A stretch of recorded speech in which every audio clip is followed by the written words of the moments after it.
Hi, Gloria Lybecker here with Healing You. Today I've been thinking about how fear can take us out. And there's a couple different kinds of fear that I've become familiar with in my life. One of the fear is that we are actually in danger. And our whole sense of self is going to do its best to make sure that we get out of danger. And the other kind of fear is the fear that we don't matter. It's an alarmed aloneness where we literally feel completely and utterly alone. And sometimes we really believe that we do not matter at all to anyone. And that maybe nobody else in the whole world has ever experienced that pain.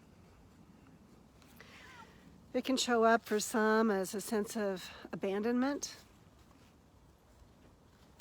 rejection.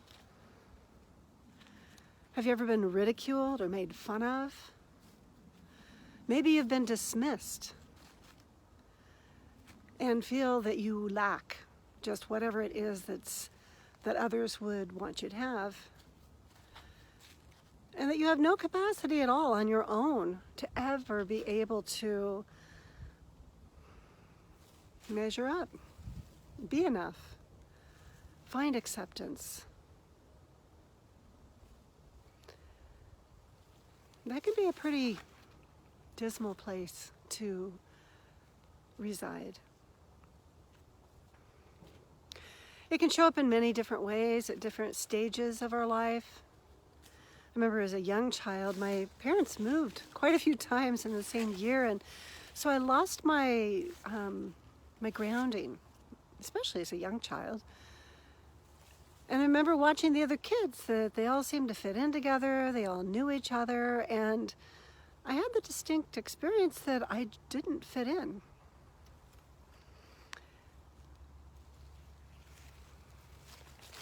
And I didn't even know there was anyone that I could talk to about it.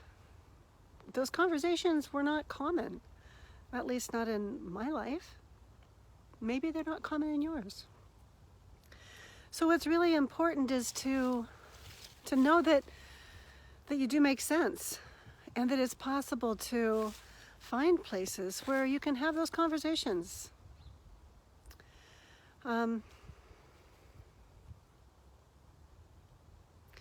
Because those conversations are important.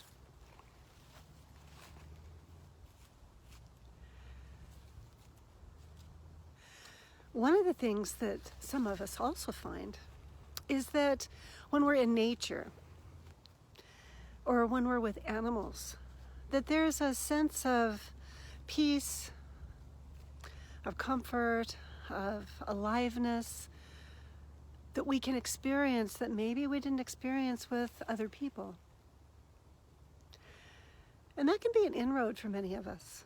I'm one of those that I loved being in nature. I'd go out with my brother's dog and on my horse, or I'd go sit in the barn with my cats. And I'd be at peace, going for walks in the woods. There's something about connecting with the enormity of life, and where you can start to touch into being a part of that existence.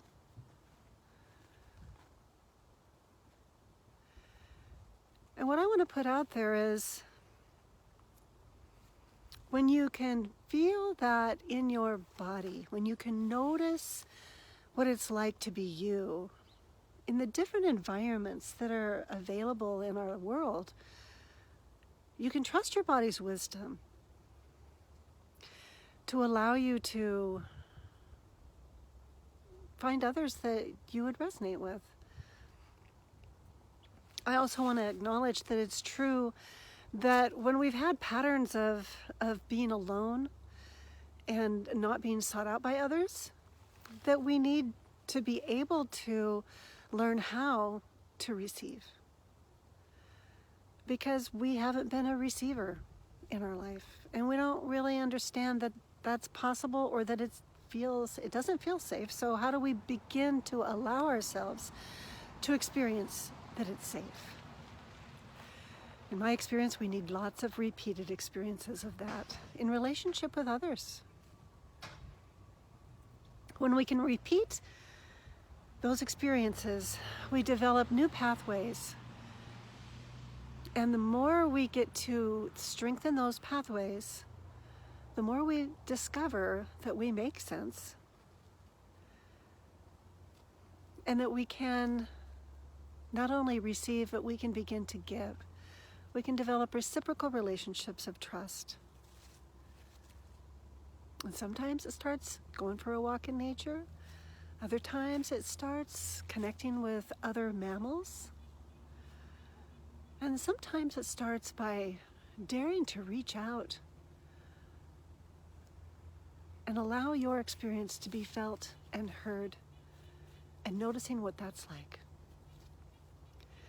So I encourage you, if you resonate with this, to dare to reach out, to have a conversation, because your experience really does matter. And we need to hear your voice in this world. Thanks for being on this journey with me today. Healing you.